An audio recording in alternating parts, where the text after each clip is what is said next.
नमस्कार, मैं मोनिका स्वागत करती हूँ आपका अपने YouTube channel study with Monica में। आज की वीडियो में हम बात करने वाले हैं क्लास 12th हिस्ट्री का जो हमारा 3rd चैप्टर है उसके बारे में। इससे पहले जो है हम इस चैप्टर के 2 पार्ट देख चुके हैं।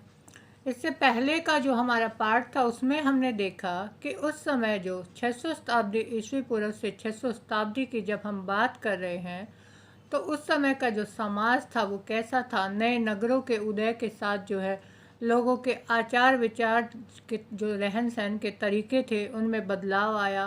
ब्राह्मणों ने समाज के लिए कुछ नियम बना दिए, लेकिन जो है सभी वर्गों ने उसको जो है समान रूप से उन नियमों का पालन नहीं किया। इसके बाद हमने देखा कि उस समय में जो विवाह पद्धति थी वो कैसी थी। जो गोत्र था स्त्री का, वो जो है पिता के गोत्र को जो है शादी के बाद उसे छोड़ना पड़ता था, पति का जो गोत्र है उसे अपनाना पड़ता था। इसके बाद अगर हम देखें तो उस समय की अगर हम बात करें तो आज हम देखेंगे कि सामाजिक विषमता के बारे में, कि उस समय का जो समाज था, उस समय के जो लोग थे, उनमें जो है किस तरह से भिन्नताएं थी। समाज में वर्ण व्यवस्था थी जिसमें पूरे समाज को 4 वर्णों में विभाजित किया गया था। देखिए, वैदिक काल की अगर हम बात करें, जब वेदों का जो है हमारे सामने वेद आए, तो उस समय में जो ऋग्वेद था उसमें जो है 4 समाज के लिए 4 वर्ण निर्धारित किए गए। वो थे ब्राह्मण, क्षत्रिय, वैश्य और शूद्र। ये जो 4 जो वर्ण थे इनमें पूरे समाज को जो है बांटा गया था। जो ब्राह्मण थे उनको जो है उच्च माना जाता था, क्षत्रिय थे उनको भी उच्च माना जाता था, वैश्य जो थे उनको एक नॉर्मल कैटेगरी में आप कह सकते हैं कि माना जाता था। लेकिन जो शूद्र थे उनको जो है बड़ी जो है हेय दृष्टि से, घृणा की दृष्टि से देखा जाता था। अब हम पूरा इसी के बारे में पढ़ने वाले हैं कि किस तरह से जो है जो वर्ण व्यवस्था थी वो जो है काम करती थी। ब्राह्मणों ने इस व्यवस्था को दैवीय व्यवस्था माना था। देखिए, जो उस समय जो ब्राह्मण थे उन्होंने 4 वर्णों में पूरे समाज को जो है बांट दिया था। तो वो ये कहते थे कि जो ये वर्ण व्यवस्था है ना, ये जो है दैवीय है, मतलब देवताओं ने जो है इसका जो है निर्धारित किया है। 4 वर्णों में आदर्श जीविका के लिए नियम बनाए हुए थे। अब ये जो 4 वर्ण थे इनके जो है चारों के लिए अलग अलग जो है नियम बनाए हुए थे। उनके अनुसार जो है ऋग्वेद में इन चारों वर्णों का वर्णन किया गया है। देखिए, जो ऋग्वेद है उसमें हमें ये चारों वर्ण देखने को मिलेंगे कि चारों वर्ण हैं वो कैसे सामने आए, उनके जो है चारों वर्णों के जो लोग हैं उनके काम जो है वो क्या हैं। उनके अनुसार ब्राह्मणों का जन्म जो है वो ब्रह्मा के मुख से हुआ है। देखिए, इन वर्णों को क्या माना, दैवीय व्यवस्था माना, देवताओं के द्वारा निरूपित व्यवस्था जिन्हें हम कहते हैं। तो ब्राह्मण जो है वो कहाँ से उनका जन्म हुआ है, वो हुआ है ब्रह्मा के मुख से। तो मुख का मतलब हम ये कहते हैं कि एक अगर हम अपने बॉडी पार्ट्स में अगर देखते हैं तो जो हमारा मुख है उसको बहुत ही इम्पोर्टेंट जो है महत्वपूर्ण माना जाता है। तो उस समय जो है ये कंपैरिजन करते थे कि जो ब्राह्मण है ना उनका जन्म ब्रह्मा के मुख से हुआ था। तो ये है कि समाज में इनका बहुत ही उच्च स्थान है। अब क्षत्रियों की अगर बात करें तो उनको माना गया कि क्षत्रियों का जन्म ब्रह्मा के बाजुओं से हुआ है। अब बाजू का मतलब क्या था कि बाजुओं से इनका मतलब ये था कि जो क्षत्रिय है वो बहुत ही शक्तिशाली है और वो जो है राजा या शासक बनने के योग्य उन्हें माना जाता है। हमने इससे पहले की वीडियो में ये देखा था कि जो शासक थे उस समय के, वो क्या माना जाता था कि वो क्षत्रिय वर्ण के ही व्यक्ति होना चाहिए जो राजा है। वैश्य का जन्म उन्होंने माना कि ब्रह्मा की जंघाओं से हुआ है। और जो शूद्र है, शूद्र का जन्म ब्रह्मा के पैरों से माना गया है। देखिए, पैरों का जो है, इस पैरों से किसी का भी जन्म जो माना अगर गया है तो उनका मतलब ये था कि जो शूद्र हैं उनका जो है समाज में कोई खास महत्व नहीं है। वो किस लिए पैदा हुए हैं, वे इन तीनों वर्णों की सेवा करने के लिए पैदा हुए हैं। चारों वर्णों के कार्य, अब हम देखेंगे वर्णों के कार्य क्या हैं। देखिए, इन्होंने ब्रह्मा के मुख से, बाजों से, जंघाओं से, पैरों से, इनसे जो है ये मान लिया कि जो है इन्हें ऐसे ऐसे जो है इन व्यक्तियों का, इन वर्णों का जो है हमारे सामने अस्तित्व आया है। तो अब इनके कार्य जो है, इनके काम भी है वो अलग अलग ही माने हैं। तो जो ब्राह्मण है उसके अगर हम कार्य देखें तो ब्राह्मण का काम क्या था? ब्राह्मण का काम था अध्ययन करना, वेदों की शिक्षा देना, शिक्षा दान देना, दान लेना। तो ये सारे कार्य माने कि जो ब्राह्मण जो जाति है वो क्या करेगी भाई? अध्ययन करेगी, जो वेद ग्रंथ है उनके बारे में वो पढ़ाई का कार्य करेगी, लोगों को उसके बारे में शिक्षा देगी, लोगों को उनके बारे में जागरूक करेगी। अब जो है हम ये मानते हैं कि दान देना और दान लेना, जो ब्राह्मण है उसको हम अगर हमारे आज के समाज में भी हम देखें तो बहुत से लोग ये कहते हैं ना कि वे कोई भी ओकेजन है, कोई भी धार्मिक अगर कार्य हम करने जा रहे हैं तो हम ब्राह्मणों को दान देते हैं। तो ये प्रथा उसी समय से चली आ रही है कि जो ब्राह्मण है उसका काम है ये दान देना और दान लेना। अब अगर बात करें हम क्षत्रियों के कार्यों की, तो क्षत्रियों का काम क्या है? शासन करना। जैसा कि मैंने आपको बताया कि जो क्षत्रिय है उसका जो है बाजू, जो ब्रह्मा की बाजू है, जिसे एक शक्तिशाली जो है रूप माना गया है, तो वो शक्ति का जो रूप है वो क्या है कि शासन करने योग्य उन्हें माना गया है।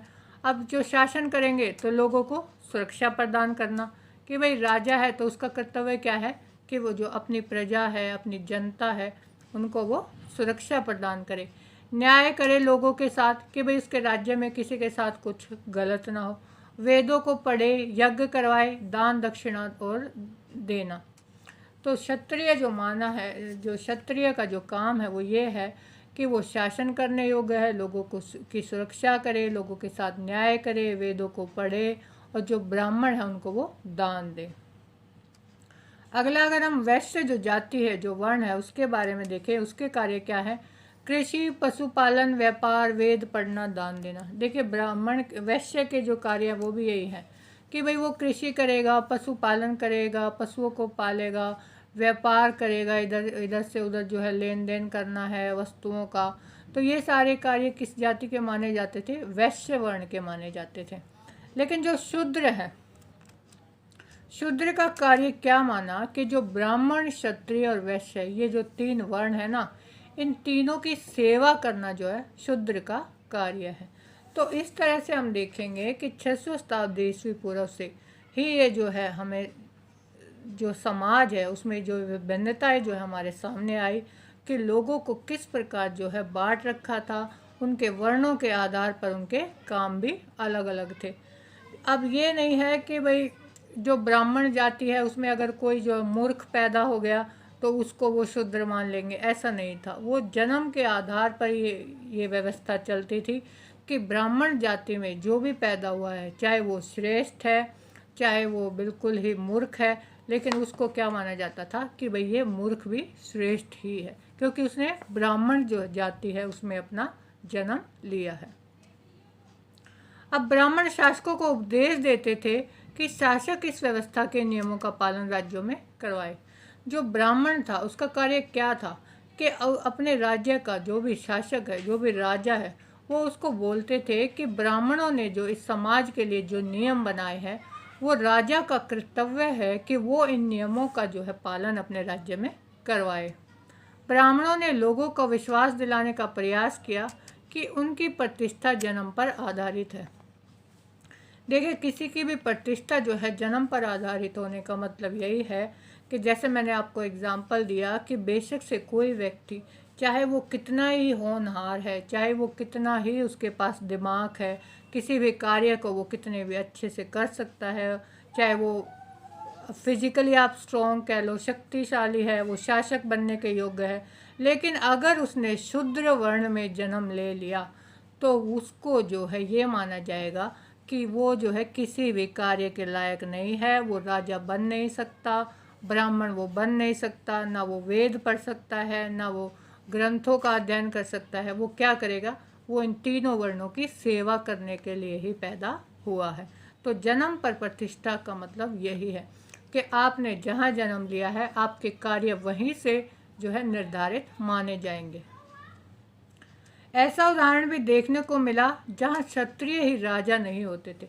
लेकिन अभी हमने बात की थी, अपनी पिछली वीडियो में भी हमने बात की कि सारे नियम जो है उनको जो है सभी नियमों का समान रूप से कभी भी पालन नहीं होता। कहीं कहीं हमें एग्जाम्पल देखने को मिलेंगे कि जो ब्राह्मणों ने जो नियम बनाए थे उनका उल्लंघन भी किया जाता था, कि लोग जो है उनके नियमों को नहीं मानते थे। तो ऐसा ही उदाहरण हमें कहाँ देखने को मिला कि हमने देखा था कि भाई जो क्षत्रिय है वही राजा बनेगा, लेकिन यहाँ एक चंद्रगुप्त मौर्य का हमें एग्जाम्पल देखने को मिलता है। बौद्ध और जैन जो थे, बौद्ध और जैन की अगर हम बात करें, वो चंद्रगुप्त मौर्य को क्षत्रिय मानते थे। वो कहते थे कि भाई ये जो चंद्रगुप्त मौर्य है वो ब्राह्मण, वो जो है क्षत्रिय ही है और इसलिए वो राजा है। लेकिन कहीं कहीं लोगों ने क्या माना कि कुछ लोग इन्हें निम्न कुल से भी मानते थे। कुछ लोगों का मानना ये था कि जो चंद्रगुप्त मौर्य है वो क्षत्रिय नहीं है और फिर भी वो राजा है। तो इस तरह से जो उनके जो नियम थे उनका जो है सभी जगह पर समान रूप से जो है पालन नहीं होता था। अब हम फिर से बात करते हैं सातवाहन के बारे में। जो सातवाहन शासक हैं, सातवाहन भी अपने आप को ब्राह्मण मानते थे, फिर भी वो राजा थे। देखिए जो सातवाहन थे वो अपने आप को क्या कहते थे कि जो है हम ब्राह्मण जो वर्ण है उससे हम जो है संबंधित हैं, लेकिन फिर भी हम राजा हैं, क्योंकि हमने तो देखा कि भाई राजा तो क्षत्रिय बनेगा। तो ये एक एग्जाम्पल हमें देखने को मिला कि फिर से जो है ब्राह्मणों के नियमों का उल्लंघन हुआ यहाँ भी। ये अपने आप को क्षत्रिय का हनन करने वाला मानते थे। लेकिन सातवाहन जो राजा थे वो क्या कहते थे, वैसे तो हम मान रहे हैं कि भी क्षत्रिय राजा होगा, लेकिन जो सातवाहन राजा है वो क्या कहते हैं कि हमें तो जो क्षत्रिय है ना उनका ही हनन करना है। वो क्षत्रियों को ही अपना दुश्मन मानते थे। वो कहते थे कि ये जो है हमारे लिए जो है हमारी ठीक से जो है हमारे लिए जो रक्षा का कार्य है या कोई भी कार्य जो है ये क्षत्रिय ठीक से नहीं करते हैं और हम जो है इनका विनाश करेंगे। तो हमने देखा कि सातवाहन भी जो है ब्राह्मण थे और फिर भी वो राजा थे। अतः ये साबित होता है कि शासक सदैव क्षत्रिय नहीं होता था। तो हमने जो भी उदाहरण देखे उससे हमें पता लग गया कि ये जरूरी नहीं है कि जो राजा है वो क्षत्रिय ही हो, बल्कि ऐसा व्यक्तित्व जो राजनीतिक सत्ता का उपभोग कर सकता है, जो व्यक्तिगत समर्थन जुटा सकता है, संसाधन जुटा सकता है, वह शासक बन सकता है। अब यहाँ से हमें क्या पता लगा कि जरूरी नहीं है कि भाई जिसने क्षत्रिय जो कुल है उसमें जन्म ले लिया वही राजा बने। कोई भी ऐसा व्यक्ति जिसके पास पावर है, जिसके पास राजनीतिक सत्ता का जो उपभोग कर सकता है, व्यक्तिगत समर्थन मतलब लोगों को जो है वो इम्प्रेस कर सकता है, लोग जो है उसके विचारों से प्रभावित हों, उसका जो है साथ दें, संसाधन जुटा सके, जो प्रजा है वो उसका साथ देने को तैयार हो, तो ऐसा कोई भी व्यक्ति चाहे वो किसी भी वर्ण का क्यों ना हो वो राजा बन सकता है। एक अन्य उदाहरण हमें जो है शक राजाओं का देखने का मिलेगा। शक जो जाति थी वो क्या थी, वो मध्य एशिया से भारत आए थे। उन्हें क्या कहा जाता है कि कुछ लोग उन्हें क्या कहते हैं कि वो ब्राह्मण थे, कुछ कहते हैं वो मलेच्छ थे, बर्बर थे। बर्बर का मतलब होता है कि असभ्य, इधर उधर घूमने वाले, इस तरह की जो जातियाँ थी। तो जो शक थे जो मध्य एशिया से आए उनके बारे में भी कहीं पे भी हमें ये देखने को नहीं मिलेगा कि भाई वो क्षत्रिय थे, लेकिन फिर भी वो उन्होंने शासन किया, वो राजा थे। तो फिर से हमें यही बात देखने को मिली कि जो ब्राह्मण के जो नियम थे उनका जो है सब लोग पालन नहीं करते थे। किंतु संस्कृत में संभवतः आरंभिक अभिलेखों में से एक प्रसिद्ध शासक राजा रुद्रदमन द्वारा सुदर्शन जो सरोवर के था उसके जीर्णोद्धार का वर्णन मिलता है। लेकिन संस्कृत के अभिलेखों में हम देखें जो राजा रुद्रदमन था उन्होंने जो सुदर्शन झील है वो किसने बनवाई थी, चंद्रगुप्त मौर्य के जो मंत्री थे उन्होंने बनवाई थी। तो उसका जीर्णोद्धार मतलब उसको फिर से जो जो उसकी टूट फूट जो मरम्मत थी उसको ठीक करवाने का कार्य किसने किया था, राजा रुद्रदमन ने। अब हम देखेंगे जाति और सामाजिक गतिशीलता के जो समाज था उसमें हमने देखा कि भाई ये चार वर्ण हमें देखे कि ब्राह्मण थे, वैश्य, शूद्र, क्षत्रिय थे। इनके अलावा भी जो है जातियाँ थी। जातियाँ जन्म पर आधारित होती हैं, लेकिन जातियों की कोई निश्चित संख्या नहीं होती। देखिए समाज में बहुत सारे लोग ऐसे मिले उस समय में कि समाज जो ब्राह्मण थे उन्होंने बता दिया कि भाई ये ब्राह्मण कुल से है, ये क्षत्रिय है, ये शूद्र है, लेकिन उसके अलावा जो जातियाँ जो लोग सामने आए जिनका ना ब्राह्मण से कोई ताल्लुक था, ना वैश्य से, ना शूद्र से, तो उनके लिए क्या, उनके लिए भी तो कोई वर्ड यूज़ करना पड़ेगा। तो उनके लिए जो वर्ड यूज़ हुआ वो जाति शब्द जो है उनके लिए प्रयोग किया गया। ये जन्म पर आधारित थी। जन्म पर आधारित का मतलब ये है कि कोई भी एक जाति मान ली, जैसे लोहार मान लिया, बढ़ई का काम जो करते हैं, सुनार मान लिया, स्वर्ण सोने का काम करते हैं, तो उस जन्म में जिसने जो है जन्म ले लिया, उस उनके कुल में जो है जन्म लिया, तो उन्हें क्या माना जाता कि भाई ये इसकी औलाद है, तो ये इसी जाति से संबंधित है। लेकिन इन जातियों की कोई निश्चित संख्या उस समय में नहीं थी। जब ब्राह्मण व्यवस्था का कुछ नए समुदाय से आमना सामना हुआ, जैसे निषाद, स्वर्णकार। अब निषाद क्या था? निषाद ऐसी एक जाति। अब ब्राह्मणों ने जो है लोगों को बांट दिया वर्णों में, लेकिन बाद में उन्हें बहुत सारे लोग ऐसे देखने को मिले जिनका जो है उन्होंने इस चारों वर्णों में कहीं भी जो है इनके बारे में कोई जिक्र ही नहीं था। तो वो क्या थी? वो जातियाँ थी। अब निषाद क्या थे? निषाद जो है जंगलों में इधर उधर घूमने वाले घुमक्कड़ जाति थी। स्वर्णकार जो सोने का काम करते थे, जैसे सुनार जिन्हें हम जाति बोलते हैं।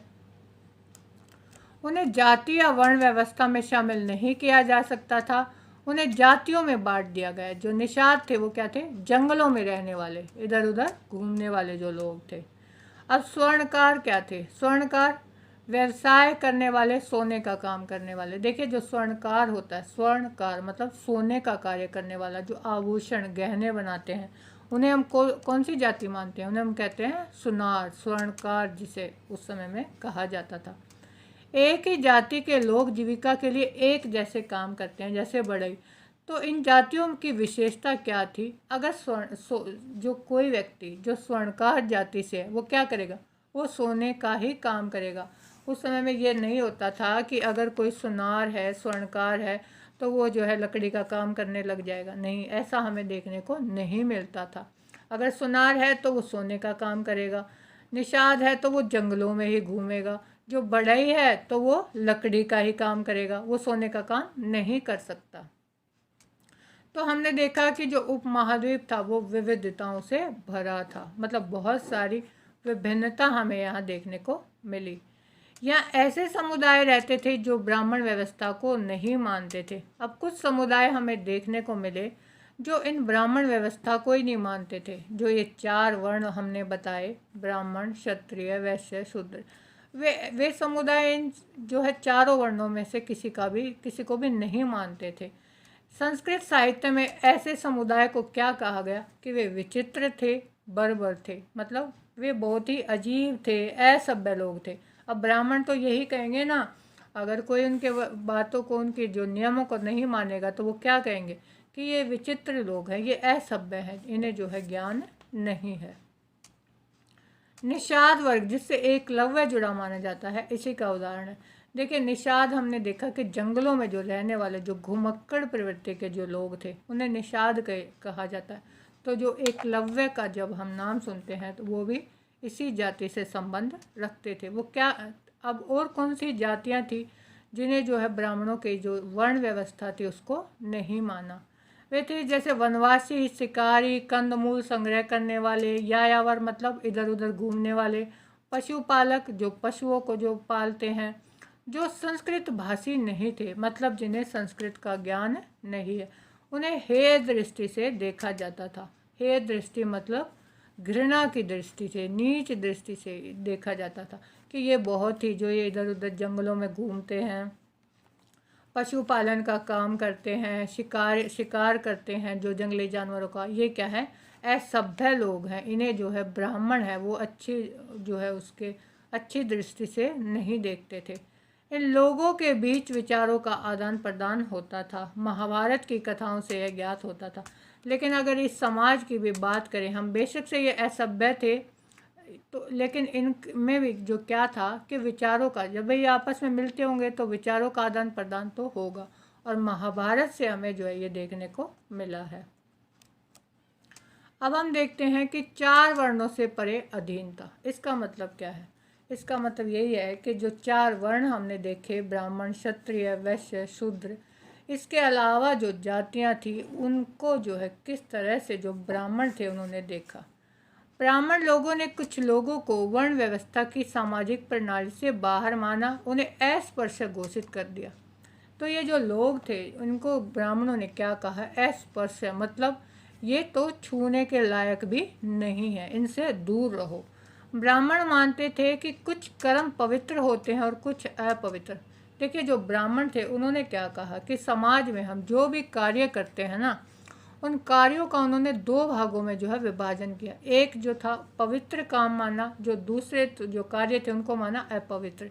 जो पवित्र कार्य हैं वो क्या थे, यज्ञ, अनुष्ठान, वेद ग्रंथों का अध्ययन। देखिए जो यज्ञ करता है, अनुष्ठान करवाता है, जो है वो वेद ग्रंथों को पढ़ने वाले हैं, वो क्या है, वो कार्य क्या है, उन्होंने पवित्र जो था उसके अंतर्गत उन्होंने रखा कि भाई ये सारे काम तो पवित्र हैं, जो ब्राह्मण लोग या क्षत्रिय करेंगे या वैश्य करेंगे।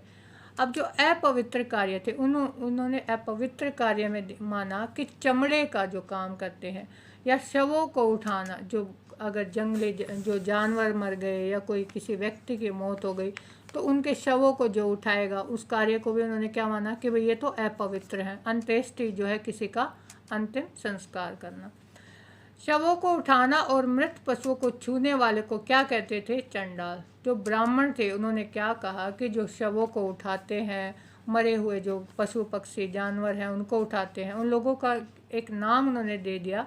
वो क्या कहा कि ये लोग तो चंडाल हैं। अब ब्राह्मण जो थे वो क्या कहते थे कि जो चंडाल है ना, उनके तो दर्शन भी अपवित्र हैं। ये नहीं कि भाई उनका जो काम है उसी को सिर्फ अपवित्र माना, बल्कि जो पंडित थे उन्होंने कहा कि भाई इनके तो दर्शन ही करना ही अपवित्र है। अब हमें कहाँ मिला, इनकी सूची कहाँ मिली हमें, जो मनुस्मृति हमने देखा था अभी थोड़ी देर पहले, हमने डिस्कस किया था कि भाई मनुस्मृति में जो है नियमों के बारे में हमें जो है समाज के उस समय के नियम हैं उनके बारे में हमें जानने को मिला। तो वहीं हमें चंडालों के कर्तव्य कि भाई जो चंडाल जिन्हें जाति जिन्हें माना कि जो अस्पृश्य लोग हैं उनके कार्य क्या हैं, वो क्या काम करेंगे, तो मनुस्मृति से ही हमें इनके कार्यों के बारे में जानकारी मिली। अब वो क्या करते थे, जो चंडाल लोग थे ना, वे गांव से बाहर रहते थे, गांव के अंदर रहने की छूट उन्हें नहीं थी। फेंके हुए बर्तनों का वो इस्तेमाल करते थे। अब जो गांव के अंदर जो अमीर या ब्राह्मण लोग जो रह रहे हैं उन्होंने जो है बर्तनों का इस्तेमाल किया। अब लगा कि भाई ये बर्तन हमारे जो है इस्तेमाल करने योग्य नहीं है, तो वो क्या करते थे, गांव के बाहर उन्हें फेंक कर आ जाते थे। अब उन फेंके हुए बर्तनों को ये चंडाल उठा लेते थे और इनका इस्तेमाल करते थे। अब मरे हुए लोगों के वस्त्र और ये लोहे के आभूषण पहनते थे। जो चंडाल थे उनके लिए अब कपड़े कहाँ से आएंगे, उन्हें तो गांव से बाहर रहना है। तो वो क्या करते थे कि जो मरे हुए लोग हैं उनके वस्त्र जब वे फेंक कर चले जाते थे गांव के लोग, और लोहे के आभूषण उन्हें जो है पहनने को मिलते थे। रात में गांव और नगरों में वो चल फिर नहीं सकते थे। अब उनको ये भी छूट नहीं थी कि भाई वो रात को वो गांव में आ जाए, उधर चल फिर सकें। चीन से आए बौद्ध भिक्षु फासियन का कहना है कि वे सड़क पर चलते हुए करताल बजाकर चलते थे और उन्हें अपने होने की सूचना देनी पड़ती थी ताकि अन्य जो जन हैं उनको देखने के दोष से बच जाएं। अभी अभी हमने देखा कि जो ब्राह्मण लोग हैं वो चंडालों के जो दर्शन है उसको भी अपवित्र मानते थे। अगर किसी व्यक्ति ने अगर चंडाल के दर्शन कर लिए तो वो क्या माना जाता था कि भाई वो तो अपवित्र हो गया। तो एक हमें जो उस समय में हम देखेंगे कि बहुत सारे विदेशी यात्री हमारे यहाँ आए जिन्होंने अपने जो यात्रा वृत्तांत लिखे, उसी में एक बौद्ध भिक्षु यहाँ आए थे चीन से जिनका नाम था फासियन। उन्होंने अपने यात्रा वृत्तांत में इन चंडालों का जो है वर्णन लिखा है। उसके बारे में हमें पता लगा कि जो चंडाल थे अगर वो सड़क पर चल रहे हैं तो वो करताल बजाते हुए, मतलब वो जो है हथेली बजाते हुए या कोई उनके हाथ में कोई ऐसी चीज़ है जिससे जो है बजाने से शोर हो, तो वो बजाते हुए चलते थे, जिससे जो है सामने आने वाले लोग हैं उनको ये पता लग जाता था कि भाई कोई सामने से चंडाल जाति का कोई व्यक्ति आ रहा है। तो वो क्या करता था, वो अपना रास्ता ही बदल लेता था ताकि वो उनको जो है उनके दर्शन से बच जाए और अपवित्र होने से वो बच जाए। चीनी यात्री हेन सांग के अनुसार सफाई करने वाले लोग शहर से बाहर रहते थे।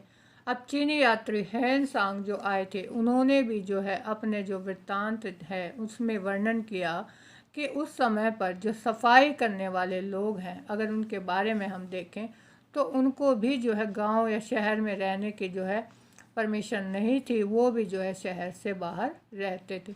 तो देखिए, हमें उस समय की अगर हम बात करें तो समाज में कितनी भिन्नताएं थी, किस तरह से लोगों को जो है वर्ण व्यवस्था का पालन करना पड़ता था, किस तरह से लोगों को जो है जातियों में बांट दिया गया था।